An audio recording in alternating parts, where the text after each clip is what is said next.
Իշխանություններ հիշեք, որ երկրում 36,000 դրամ ստացող եւ այլ եկամուտ չունեցող տարեցներ կան։ Հիշեք եւ դա համեմատեք ձեր ստացած աշխատավարձերի հետ։ Դες ընդհանրապես հումանիզմի կոչում արեք։ Բարձրացրեք թոշակները։ Մարդիկ իրավունք չունեն մեկ հացով, մեկ գթալ կարակով եւ մեկ սոխով կամ մեկ ձվով գոյատել։ Ընդ որում,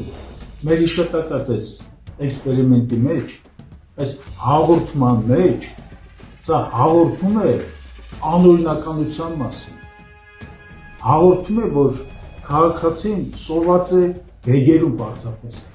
Այս գումարի մեջ մտած չէր ոչ կոմունալ ծախսերը, ոչ տրանսպորտի վարձավճարները, ոչ ենթադրենք պարզապես շոր գնելու հնարավորությունը, ճանապարհորդելու հնարավորությունը,